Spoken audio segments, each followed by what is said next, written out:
Hey, BassGeek here, and it's spring. It is time for the bass to come up to the bank and start finding places to lay eggs. So that means they're going to be up shallow, and there's a couple of baits that I love to throw this time of year right before they start spawning.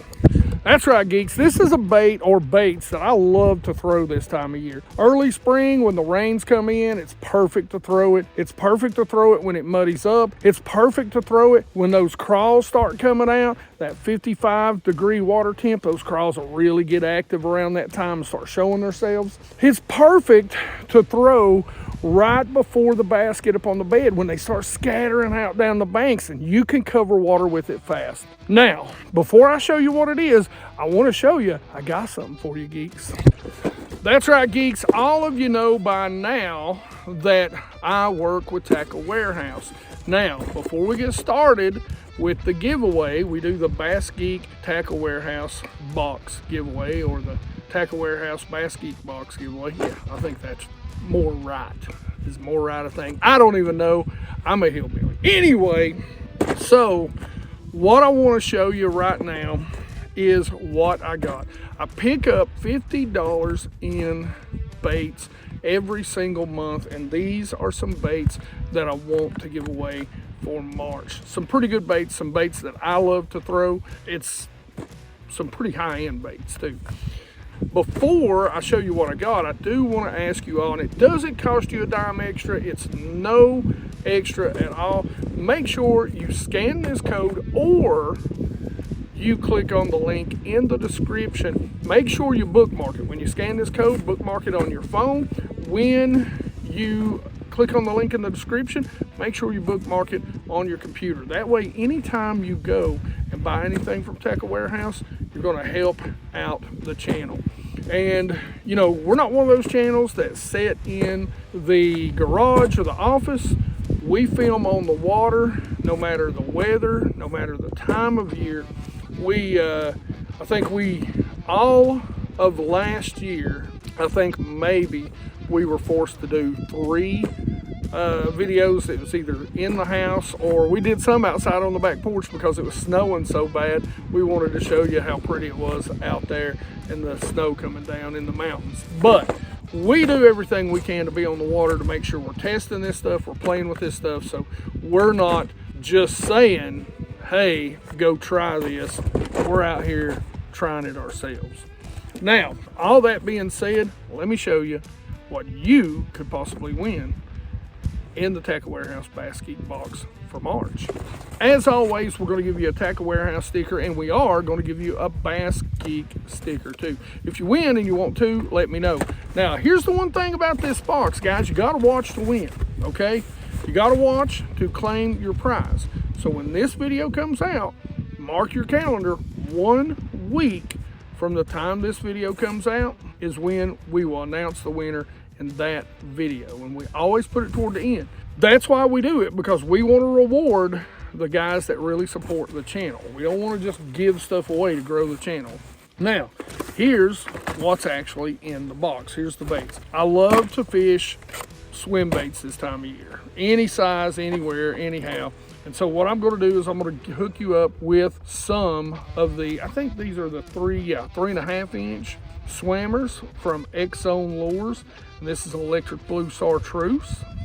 And to go with that, we're going to hook you up with some 1/4 ounce angler tungsten heads. Best heads and great hooks on the market. Next up, and these things are not cheap right here, and I like them a lot. They're one of my favorite jerk baits, and one of the reasons why they're one of my favorite jerk baits, especially in the colder water. Like today, the water temps are still 46 degrees on the lake that we're on.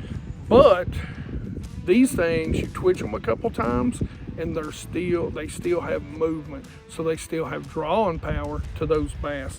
This is the, and I'm going to butcher this, I don't really know how to say it, the Zumverno. It's a Shimano jerkbait, but it's got the flash bolt in it. And the thing about it is when you jerk that, I don't know if you can see it real well. Well, I'll try to show it to you, but there's a little flash thing in there that even when you pause it, is still flashing like it's moving. That's why I like it. This color is, this is the Pro Blue. Now here's what I'm talking about. And I want to talk to you a little bit about colors before I show you how I like to fish these things.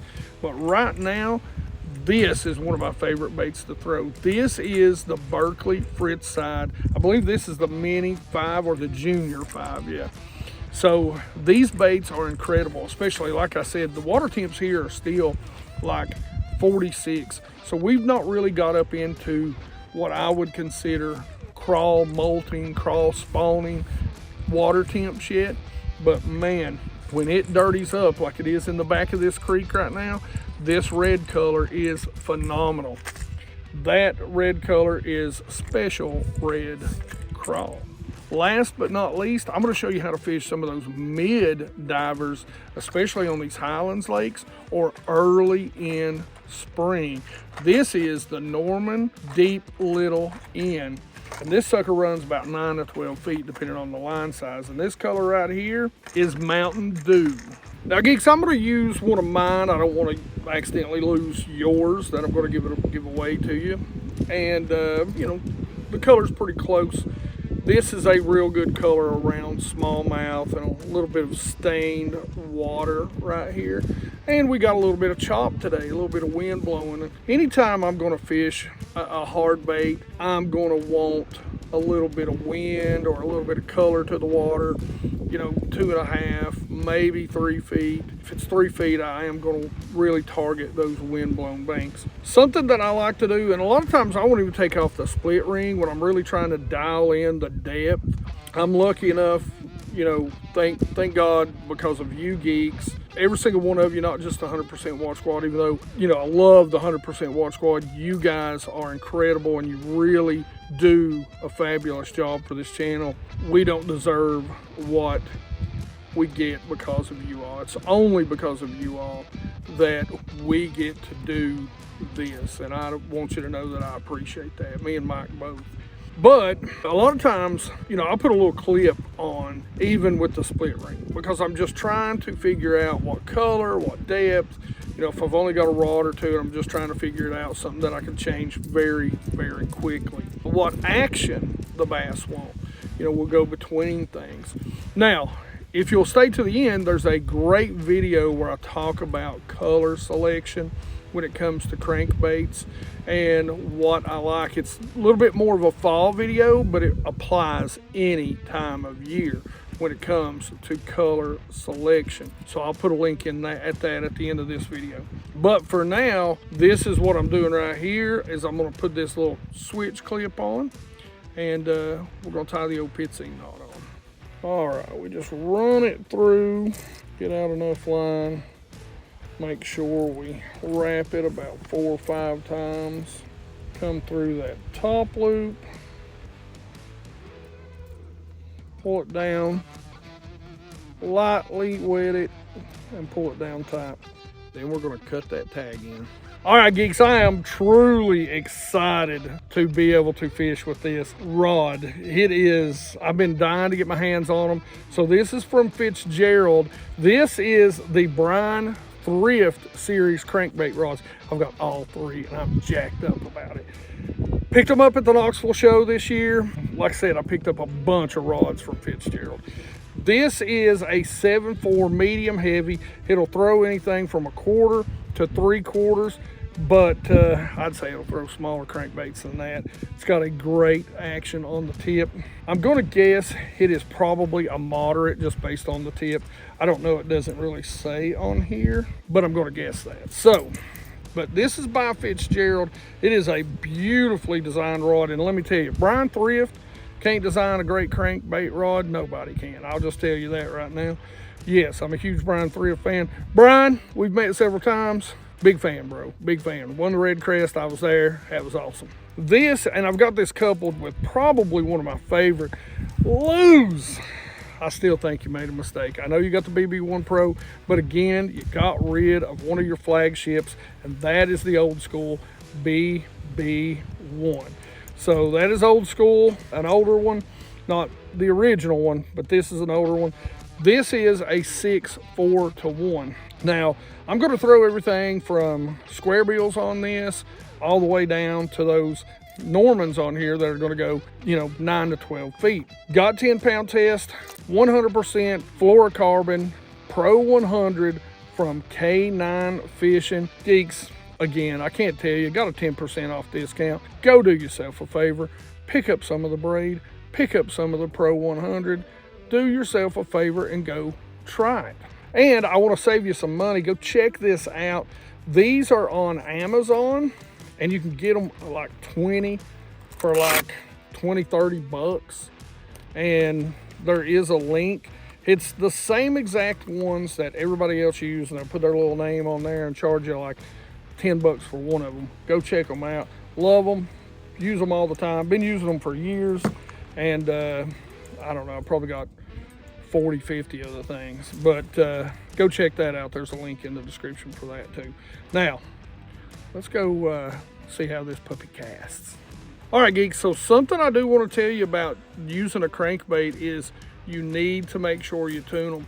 What I do is I like to get out into a place where I can make a cast, and I don't even want it hitting the bottom. I just want it running. I'll keep my rod tip high and make sure it's running very straight. Now, I can see immediately that this is bent, and it's running hard off to the right or the left coming at me. So what I'm going to do is I'm going to take me a pair of needle nose pliers, and I'm going to grab that line tie,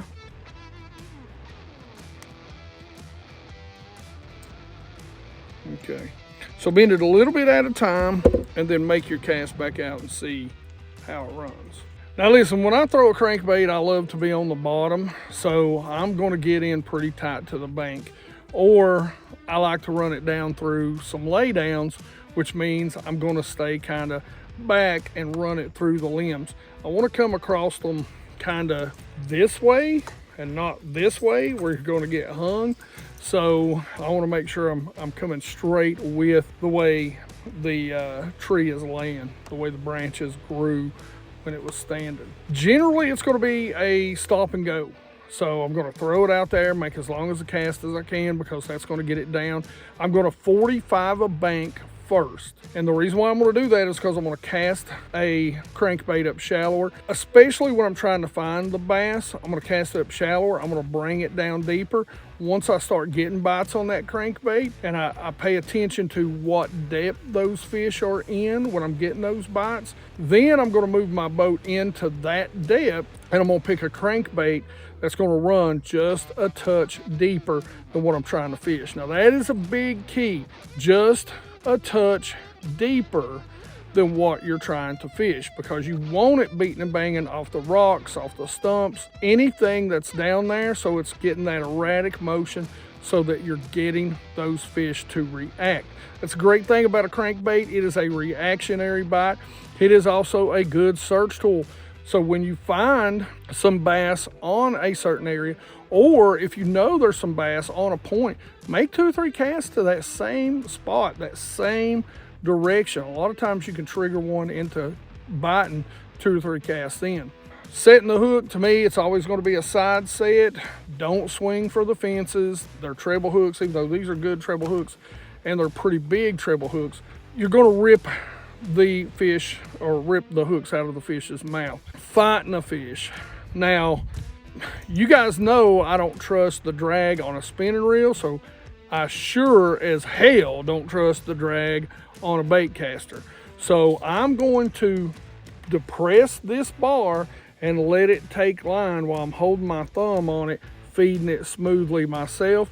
But I'm going to make sure that I'm always hands on the reel, so that I can make sure that when it starts to run at me, I'm catching up and I'm keeping that rod bent. I'm letting that rod keep tension on the bass. That can take a little bit of time. That goes back to just what I was saying earlier about learning how to play a fish. And it seems like every species of fish plays a little bit differently, and sometimes even in different lakes they'll play differently. But that's a big key to making sure you stay hooked up. Don't force them in on treble hooks. You're just asking for trouble. When you get them to the boat, I'll say get them by your thumb if you can, but I really prefer, when it comes to a treble hook bait, to use a net. Now, if it's a dink, sure, you can boat hop it, but I'm just a big idiot when it comes to that. So you know, that's how it is. Now for the information that you really want, here's what we're gonna do. We're gonna do a hashtag Norman. So hashtag Norman to win the March Bass Geek box. Now, like I said, make sure you hit those Tackle Warehouse links in the description. If you want to learn more about picking the right color in the right conditions, it's more of a fall video, but man, it's really true any time of year when it comes to crankbaits, depths, colors, when, where, and why to fish them. Make sure you go check out this video right here. Otherwise, questions, comments in the comment section below. You geeks know I love to talk about fishing with you. Like it if you like it. Don't forget to subscribe. Make sure you ring that bell. Be part of the 100% Watch Squad. With the hack, it's more important than ever that we get all the views we can get, because they're going to throttle us back, and you geeks rock for doing that.